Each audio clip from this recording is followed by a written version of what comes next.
Hello, everyone, and welcome back to Queen's Landing, an all girls Game of Thrones after show. We are sort of excited to talk about tonight's episode, which is the second to last episode of Game of Thrones. And I think we're just going to get into it because there's just a lot to react to. Yes. Yeah. So, how'd you guys feel about the episode? Well, I didn't like it. I I just felt like I was just so surprised that they Yeah. just had like Daenerys go full like I guess villain in a way. I mean, I feel like any kind of justification towards her actions of just like killing people just because she could and show her power, it's just I don't know, like it just doesn't seem in line with the character that we've come to know throughout like these 7.5-ish seasons. Yeah. So, I mean, while I never really like I was never like a super diehard like Daenerys fan, and I did find some of her like decisions like questionable. I just I just think this is still like a big jump from like who she was probably at the beginning of this season to like where she is now. And I'm just sort of like kind of flabbergasted. I'm just like, okay, so we're just gonna have to hate her now, right? Because like you just literally gave us no choice but to do that. Yeah. Which feels cheap. Like, it just, the moment that the bells ring, you know that they've surrendered, right? And then she has like this look on her face, and then she sets fire to King's Landing, which like, I didn't recognize that character any longer. Like, because I feel like, yes, she's brutal, she can be ruthless, but whenever she's offered people to surrender or bend the knee and they do, she lets them off. And I just feel like her wanting to kill the people in King's Landing, people she has no beef with. She has beef with Cersei, certainly, but the people in King's Landing that she decides to murder, that didn't really ring true to me. So I was just like, this is so stupid. And that whole scene where you kind of see Arya kind of, rummaging through the rubble and the ashes, and Drogon is still flying and there's still fire. I'm thinking, why is she still flying and killing people? This doesn't make any sense. So I was just not I for me, I don't buy it. I'm not buying it. That's just my take. Okay, can I go? I'm gonna go Yeah. now. Yeah. Um, these are my thoughts, and I mean the episode only ended about 45 minutes ago, so it's gonna take some articulating. Yeah. As a single episode, I thought it was great. On like the technical side of things, the whole idea of being on the ground inside King's Landing with just this like dragon going overhead constantly. I thought it was very well paced, a lot better than episode 3. If these are the two like battle episodes, this one definitely takes the cake. And I thought there's a lot more personal stakes happening. Okay, so that's why I like the episode. On the other hand, I agree with what you guys are saying about Dany, but I also am viewing it as like in Game of Thrones, there's never really been, I mean, there's been like heroic figures, but it's also not really a universe where heroes can thrive and that they're all basically gonna fall. And I think that's what Game of Thrones has always wanted to be, despite Dany having a pretty like sympathetic hero's journey for the most part. And I think that is the issue with me on this episode in the larger context of the show, which because you had this truncated like 13 episode run to close everything out, everything has now felt rushed.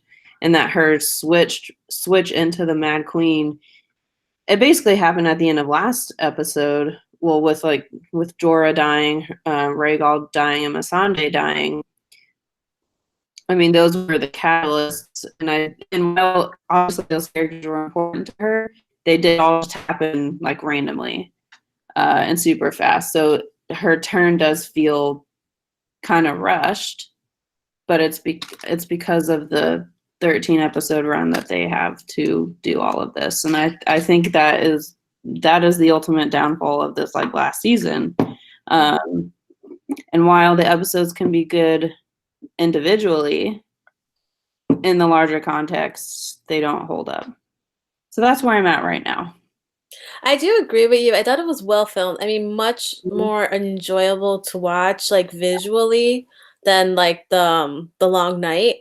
But and I did like the seeing Arya kind of go through the rubble. I mean, I thought that was really well filmed. But yeah, I think for me, it was just there was this thing in my head too, and I understand they only had like 13 episodes. I mean, but my understanding was that they could have probably asked for more. I mean, I think They HBO can. would have. HBO wanted them to keep on going, but D&D said no, this is where it's gonna end, because I'm pretty sure they've been doing this for 10 years. They're bored and they want to move on to other projects, which is annoying because you have to end the story well, and I feel like the story is not ending well, and I invested 10 years of my life. Yeah, and I mean, I think they could have at least started to make it like make Daenerys' like sort of turn. If this was what they wanted to do, which is fine. Yeah. I wish they could have started it earlier and made it a Yeah. little bit more explicit More because believable. yeah, because I Yeah. feel like before there were hints of it, but I wasn't quite sure like how much it should take from it. Like it just I guess maybe I just maybe needed something like a little bit more explicit earlier on that would have like built up to this so that we would have not so much because I don't think this is the kind of thing you can blindside people with, especially with a character you've come to know very well. Yeah. The problem here, I think, with Dany is that for so long she has been the underdog, and she has been a very sympathetic character pretty much up until, I mean, definitely this episode, but I think you can argue some of her decisions from last season were questionable when she like killed the Tarleys. And when Tyrion tried to stop her from taking her dragons to battle the Lannister army. Oh, there's a ring. That might be my phone. Sorry, that might happen. Where was I? So I think in that like the behind the scenes thing they did right after the episode, D&D started talking about that moment with her brother. Yeah. When Khal Drogo Oh, it's it's glitchy. Are we good? Yeah, we're fine. We lost you for like a couple seconds. Okay, so when they referenced season 1 when Khal Drogo dumps the golden crown on her brother's head, and she says something like he was no dragon or something like that. Yeah. Point towards how she has had moments of being very cold, but at those moments we were cheering for her in those moments because of her situation as this underdog. I don't know. I don't know what my point was beyond that. Yeah, I mean, I understand. Like, there are like, because there's been moments where she's had to be, like kind of cold and ruthless because, I mean, look at the world that it's a deeply, sexist and patriarchal world in Westeros, but I feel like she's had to show how strong she can be, and she's had to show her strength. And she also brought dragons back into the world. Was she supposed to not use her dragons? You know what I mean? So like I always thought like she was a very interesting character because there's that complexity, like how far is too far, but she always like it always went back to her wanting to help people, so that's why like we were able to kind of like resonate with her. So like that's been mostly her journey. So I feel like when you do this and then in the behind the scenes they said that she decided to make it personal, like with that one look, make it personal with the people of King's Landing. That doesn't make any sense to me. Well, it would have made sense if she went straight for the castle. Yeah, exactly. Right? Not like be burning everything in between. Because that's what I thought she was gonna do when I first saw her make that look. I'm like, oh, she's gonna go straight for Cersei, which I'm like, okay, cool. Like, that makes sense. But no, she's just like, I'm just gonna burn like everyone. Burn the city and the people? What? Why? Since when does Daenerys do that? And then what's actually funny is that I mean it was such a like what she was doing was so terrible. And the perspective of the narrative from that point on was Mm-hmm. so against her that it made you almost feel bad for Cersei. And she got like a pretty like nice death at the end. And we all hate her. But Yeah. we Yeah. didn't feel that bad for her because she was with Jamie and we're like, you know what I mean? It was just so it was such a I don't know, like it just did not work the emotions of the viewer in a way that felt like, authentic, and that's I what was, like, kinda bugging me, it was like, "Why am I feeling bad for Cersei?" Like, I hate her, but Yeah. then I'm, like, feeling sympathetic for her situation because Yeah. I now So I'm cold because I didn't feel bad for Cersei. Like I really don't like her. Mhm. It's just more of like, well, I kind of did want to see Arya do it. I'm a little bit disappointed of how she went out, which that's just like underneath the rubble. But I kind of like the fact that they like both twins died together. So that was an interesting aspect. So like that one I'm kind of like 50-50 on. their death reminded me a lot of a couple of deaths that we've seen in television history.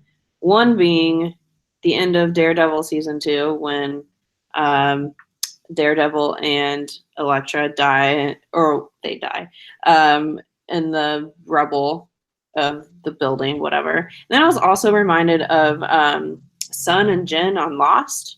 Oh my god, yes. Yeah, but I don't like these comparisons because we like those characters. Yes. Yes. And I don't care. I don't see why Jamie and Cersei's relationship had to be like basically get this sort of Yeah. romantic ending in terms of their death. Like, why do they need to be together? I guess it makes more sense to me only because I feel like for Jamie, he never fell out of love with Cersei, you know? And I Sure. think he's always loved her probably a little bit more than she loves him. And at the end, she just sees like, wow, like there's no hope. And he's the one who came back. So then she kind of like lets herself cry. And then she's like, please get us out of here. She's desperate. But so I feel like that one actually doesn't really bother me. What did bother me was the random fight that Euron and Jamie have. Like, what was that? What was Yeah. that? I That feel made like no sense to me. Yara should have gotten that death. Exactly. I don't I understand don't know. why like we saw Daenerys burn the fleet, which by the way, that made no sense to me because I feel like she could have done that last episode with two dragons instead of one. Yeah, But like, all of a sudden, they weren't able to use those crossbows anymore. yeah, like this makes no sense. They, she could have done this last episode Mhm. because she had two dragons, not just one. So that whole thing, like I called bullshit. I was like, this is so stupid. Like she burns the whole fleet. She burns all the scorpions. She comes to King's Landing from the back and like kills the Golden Company. She could have done that last episode, and you can't tell me otherwise.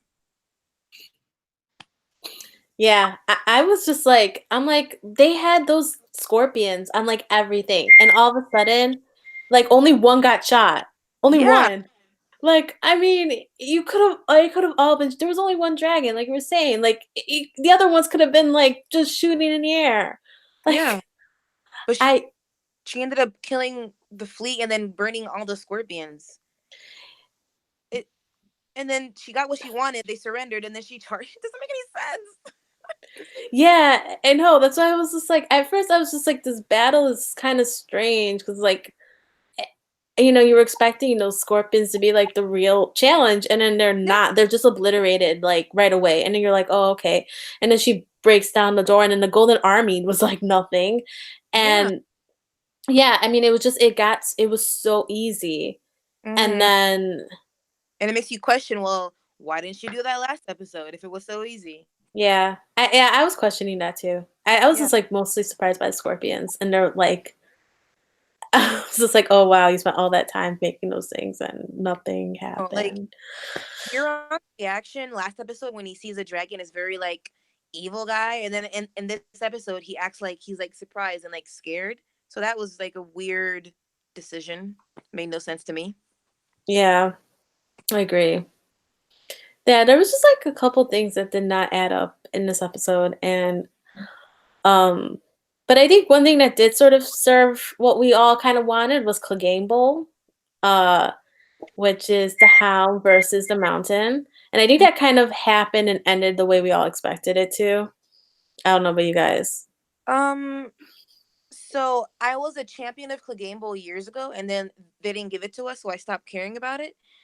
And we finally got it, and I kind of feel kind of bad that the Hound had to die, but I guess it was gonna go out that way.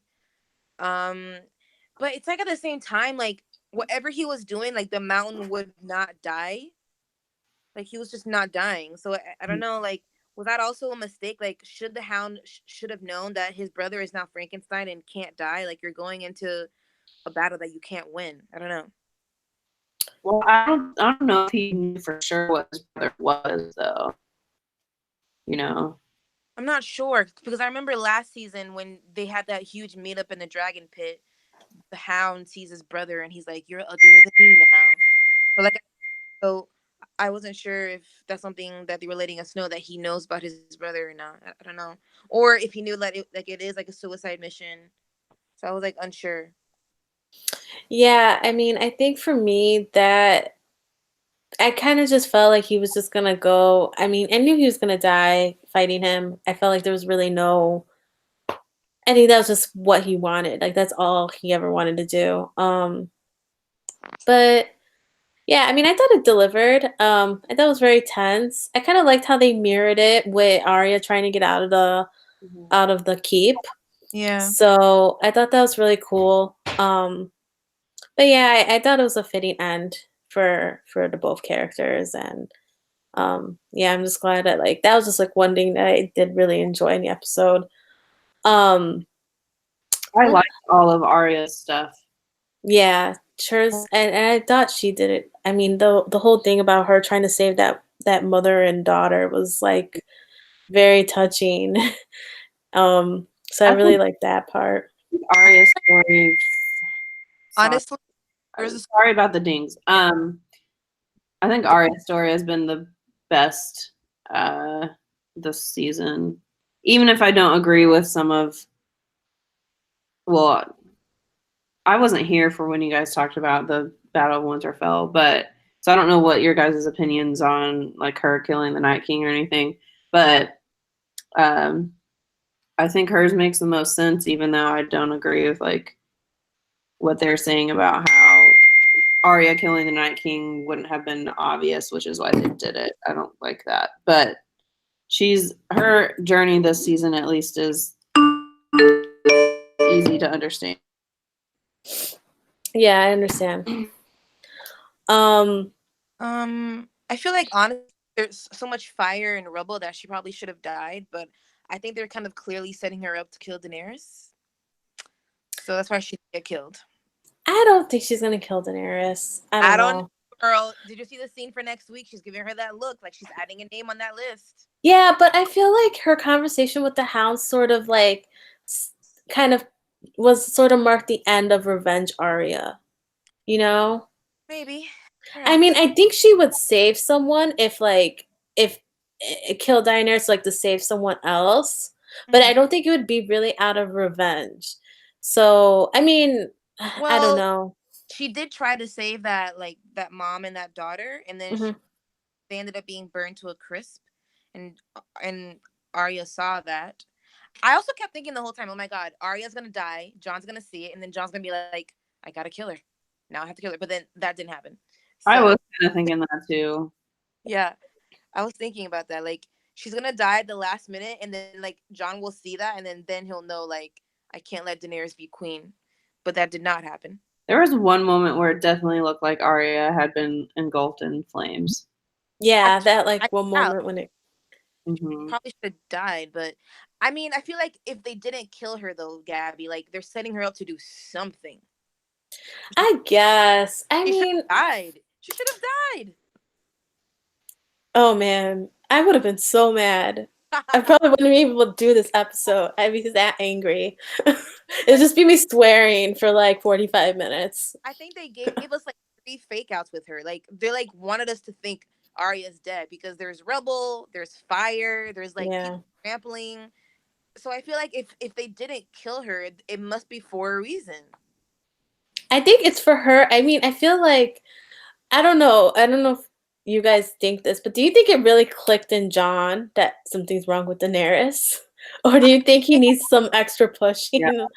Oh my God. I'm thinking maybe, oh God, if we're gonna go with this Mad Queen stupid fucking plot line, I feel like he probably registers what has been done here. Because I think he noticed, right, that like the Lannisters surrendered, but Daenerys is still charging. And remember, Tyrion told Jon that when the bells ring, that means they surrendered. So now he knows that even though they surrendered, she still charged. Like she still just wanted like bloodshed, which makes no sense, but whatever. So I think, I mean, I said it from the beginning that obviously he doesn't want the throne, but he may be put in a position where he feels like he has to because he needs to protect his family and the people. So now that they've made her into this bloodthirsty queen, he may feel the need to step up to the throne. So I think maybe that could possibly be the next battle. I think that is probably the next battle. I mean, it just seems so plain to, Yeah. after all that's happened. Um, but I we know how slow John could be. Yeah. So that's why I was wondering if like maybe just Arya is there to like reinforce him like, no, this bitch is crazy. Like you need to like, you Yeah. know, do Maybe. something about it. I don't know. I mean, I'm sure Arya's gonna be up to something. I don't know. I just feel like the whole revenge narrative is sort of done for her, but I guess Yeah, we'll see. well, that's the thing. Like, I feel like it's not gonna be revenge for her anymore, I guess. But she'll like, she was there on the grounds and seeing the tear that like she know, like for her, she knows this would not be like a good ruler. So maybe she would think she'd be doing the like the world a favor, or like at least King's Landing and Westeros a favor by killing like the evil Mad Queen. So maybe it's not about revenge and it's about protecting the people. Perhaps. Right. Yeah. Yeah, I can see that. Mm-hmm. Um, and I guess, I mean, that's everything that So happened, right? yeah, I'm pretty sure. Wait, I just wanted to be clear. Do you like the way that Cersei and Jamie died? No. I No. thought it Okay. was too nice. Okay. Okay. I thought it was way too nice. I mean, That. like, we spent like how we've hated. I mean, Yeah. Jamie's had his redemption arc, which fine, but like we've hated Cersei since episode 1, right? Yeah. I mean, like, That's why I wanted to see like a sword go through her. yeah, and that's why I was like kind of just sort of turned off by the whole this whole thing. Yeah. Mm. It's a no. Um, are you guys ready for our segments, or do you have anything more to like to add as like an overview of the episode? Oh well, we didn't talk about Varys. Oh yeah, Varys. So what are your That seems thoughts like on that? so long ago. I thought it was really cool, just the shot of Dany with John standing next to her, and as soon as she said, or she's saying her name, and as soon as she says another dragon's Drogon appears behind her from like the shadows, and then he just like raises up above her.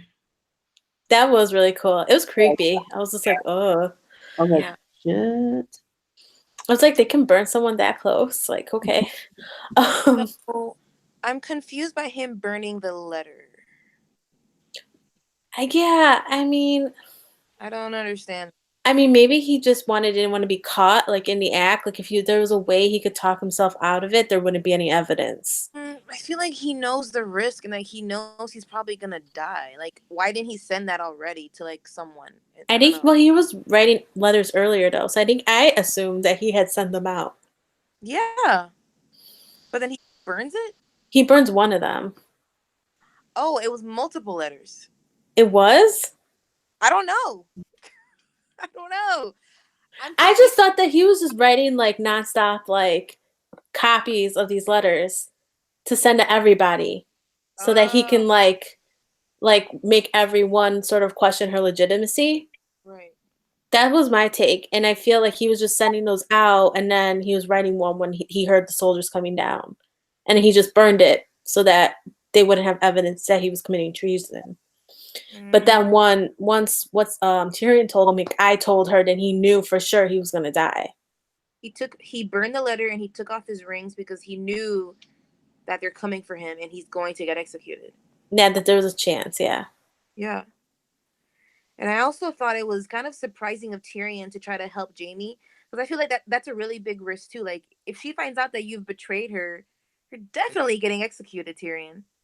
I That thought the was same thing, but that simple. what he says to Jamie though, I was like, okay, I understand this. When I he's know like, his brother, but I just feel like Tyrion has already made his decision to stand behind his queen. So like helping Jamie escape was a really big gamble for him. I thought that was crazy. Well, he's been making excuses for his family for a while now, though. So him like, letting Jamie go did not surprise me, even though I was like, maybe you shouldn't do that. Yeah. But also, I don't think it ended up being important because Jamie and Cersei are dead now anyway. So I don't know how much that betrayal is going to play into next week. Just because Dany has what she wants now, so. I mean, now I just feel like they're all gonna conspire to take her down. Tyrion, Jon, Arya, like Davos. I think like the only people on her side is like Grey Worm and like the Dothraki probably. Oh yeah, and they're all having fun. You know, during all of that. There is one more thing I wanted to mention.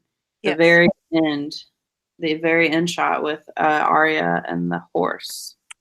Yeah, I was like, why are they making it like a big deal that she sees a horse?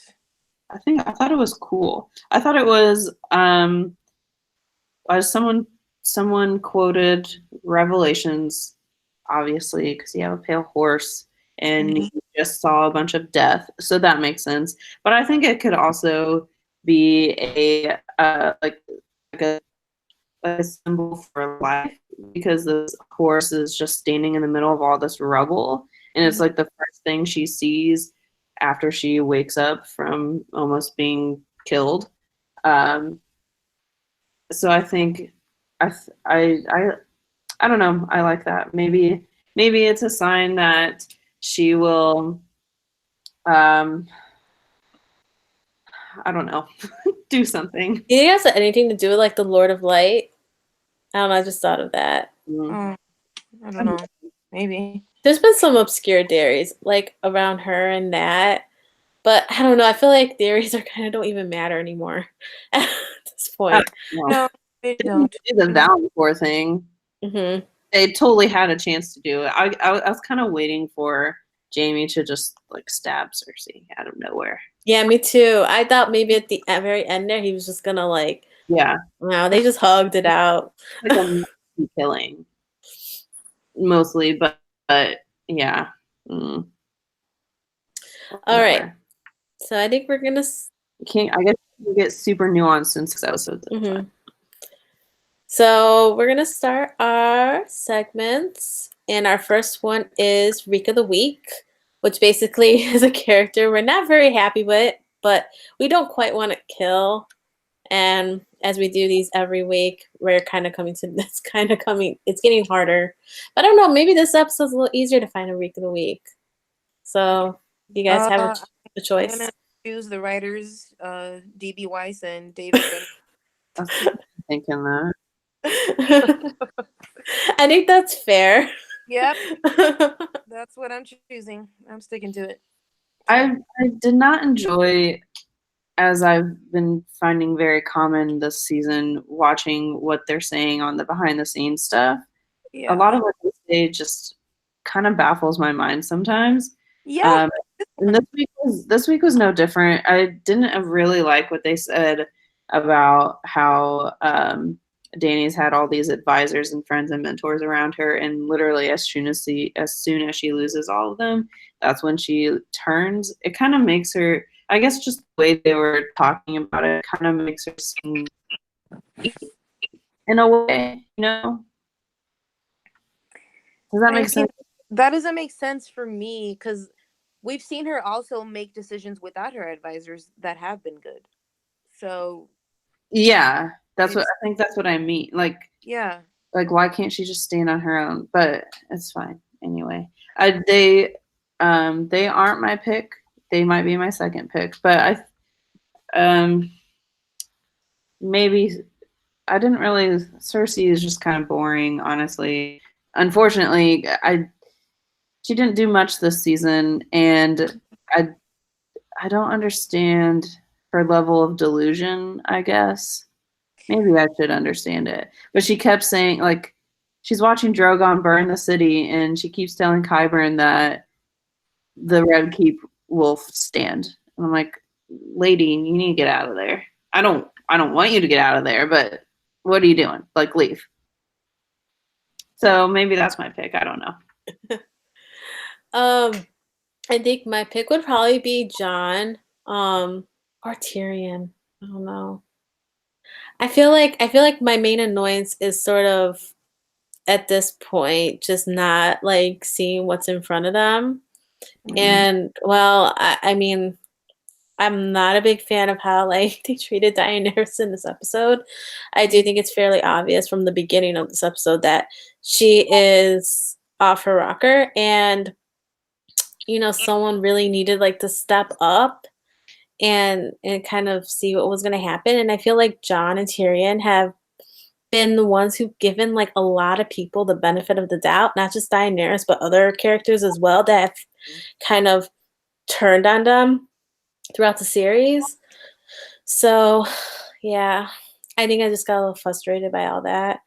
And I think it's really interesting to see them in comparison to someone who like Varys, who is like someone who stands by his principles and is willing to die by them.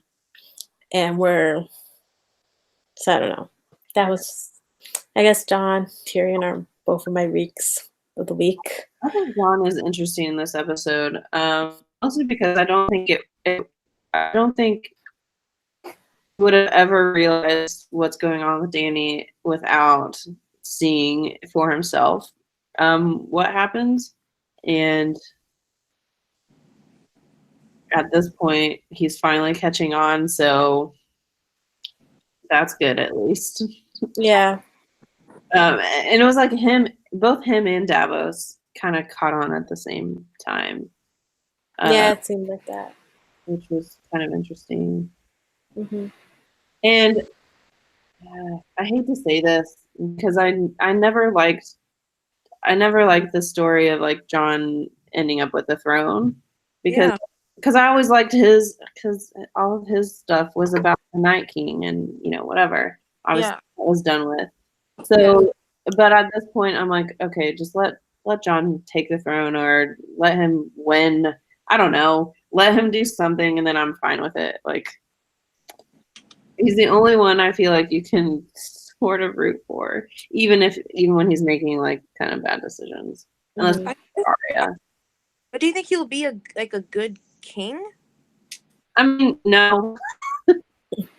And when I say win, I don't mean like he'll rule everything. Just that he'll be the one to like finish this entire conflict, basically. Yeah. I don't really. I feel like Jon is in danger of just being like easily manipulated by other people. So in that regards, it definitely makes him a questionable king. But I do think that he's a good person, like without a doubt. Definitely a good person. That's sometimes that's sometimes where he'll be too good and too true and too honest. Like that had like he is like the Starkiest non-Stark. Yeah. Yeah. I don't know. Maybe he'll just make Sansa queen. I don't know. She seems more of like a leader type though. Even there anymore? Tyrion king. Is the throne even there anymore? I feel like it's probably gone. Oh I feel like it might still be there. It's probably still there. She seems to be walking up some steps, so I'm assuming there's some parts of it that are still kind of intact, at least of King's Landing. The other thing about this episode is that it did close out some like prophecy stuff.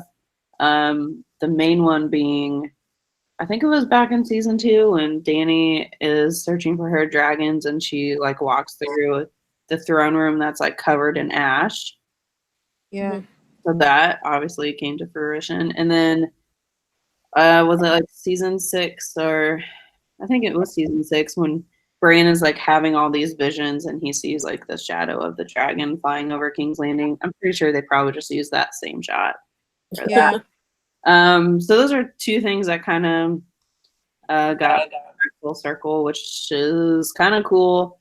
Although obviously I had been hoping that the throne room covered in ash was not this, Mhm.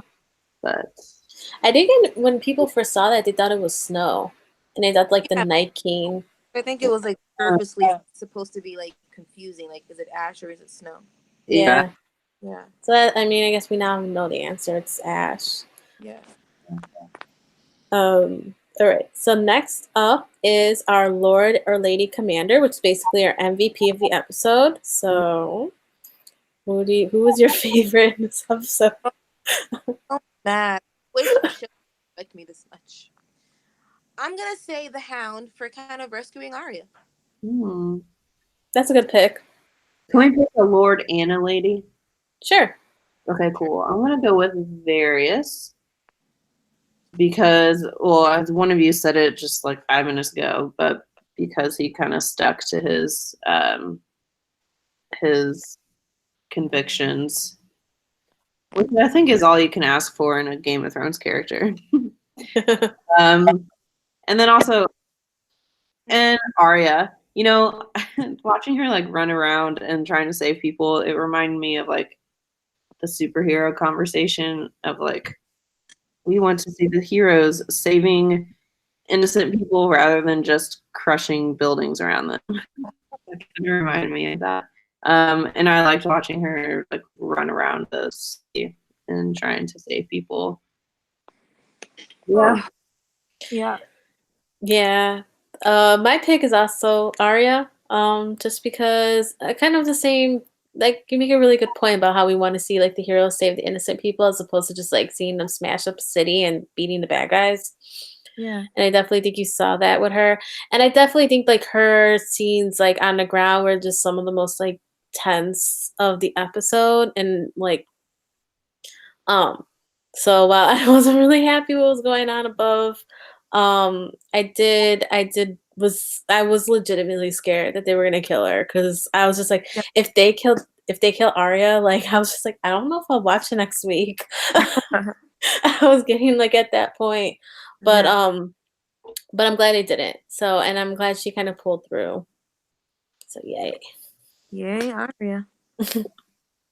So our next segment is Swing the Sword, which is basically who we want to kill in this episode. And I just keep laughing because I feel like at this point it's just like Nobody left.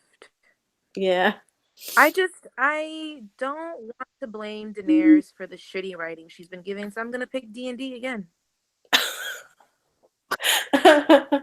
Okay. Because That might be if I were to say I want to swing the sword on Daenerys, that would justify their decision to make her the Mad Queen. that's fair.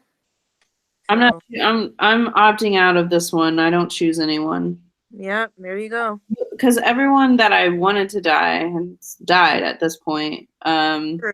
Everyone left has literally been the characters I've been cheering for. So I don't want anyone else to die. I don't want this final conflict to like end in death. I think that would be cheap. I want it to end in I think they're gonna have to kill her. what? I think they're probably gonna have to kill her. I mean, probably, and that's probably what will happen. Oh my god, I'm gonna be so mad next week. I think ending stories and conflict and not conversation, but a clash of ideals is a lot more interesting than like killing each other, unless they're. I don't know where I'm going with this. Anyway. No, I know what you mean. Like you're basically, I mean, the show has been set up. Basically, all the good people are still alive. Mm-hmm. Yeah. And like there's one bad person left. And it's Daenerys. That's That's not what bad. But I mean, like they pretty much made her bad in this episode. Like whether you like it or not, that's what it is now. And like she's the last person to kill. I mean, her maybe Grey Worm because I'm pretty sure Grey Worm will go down with her. Yeah. And some of her soldiers. But like as far as like key characters, it's like Grey Worm and her are like, you know, Yeah. they're they are what they are. So I'm also opting out because like again, I'm just sort of still processing the Daenerys stuff. Mhm. True. So I guess we're gonna just go right into Green Site, which basically is our theories for what's happening next on Game of Thrones, and the next episode is the series finale. So that means that, yeah, this is it. Okay. So I think either Jon or Arya will kill Daenerys. And I feel like that's probably the main big conflict and just nothing else. And then maybe, I don't know if he would actually sit on the throne. Maybe he'll make Tyrion the king. Because I feel like he doesn't want to be south. Like he wants to go back home in the north, you know? Mhm. So maybe like being the one true heir, like he'll say like I say that Tyrion will like as my hand, like I will have him rule in my stead as I go north so I could like do north stuff, something like that, because I just don't see him like being on the throne. So for my thoughts. Yeah. I feel like, I mean, if we're gonna really count on D&D to be like as forward and predictable and unoriginal, it will be someone, possible, maybe, most likely Jon, is gonna kill Daenerys. He's gonna end up being a reluctant king, but it's gonna be good because it's gonna be different because everyone's wanted to be king and now they have a king that doesn't really want to be king, but he's so good. And then everyone's gonna live sort of happily ever after, and that's it. All right. Yeah, Interesting. I keep seeing a very like nuanced and like far-reaching, not far-reaching, but just things that make sense to me. And then I'm like, no, it's gonna end with someone on the throne because that's the easiest solution probably. It has to be like end like Mean Girl style, where like Jon throws a piece of the throne to everybody. Yeah. Basically. I feel like that might be it. Like he might end up breaking up the Seven Kingdoms and have everyone run their own part of it. I mean, I think in the end though, I think Jon's gonna be the one who's gonna be in charge, and then he's gonna, if he's not keen, he's still gonna be the one who's gonna make it so that like things are more in harmony in Westeros. Yeah, could see that. Yeah. So I mean, it's just, oh man. Just did my girl dirty. I'm still like, this is so like I like invested my time on this. I need to mourn. I understand. Well, at least you have a week to prepare. Oh my god. Yeah, I do. Yeah. All right. You guys have any more to add? No, I just predict that I'm also gonna be devastated by next week, but I'll have you guys to try to console me. Okay then. So we will wrap up. Thanks everyone for watching. Subscribe to us at TYF Official on YouTube and tune in next week after the Game of Thrones finale airs, which, wow, this will be, I think, our actual second to last episode, because we'll be doing an additional episode after the finale just to sort of, kind of after we have some more space from it and see what's next. So, and of course, follow us all on Twitter. Our handles are on the screen. And thanks again for joining us. Thanks, guys. Good night. Good night. Bye.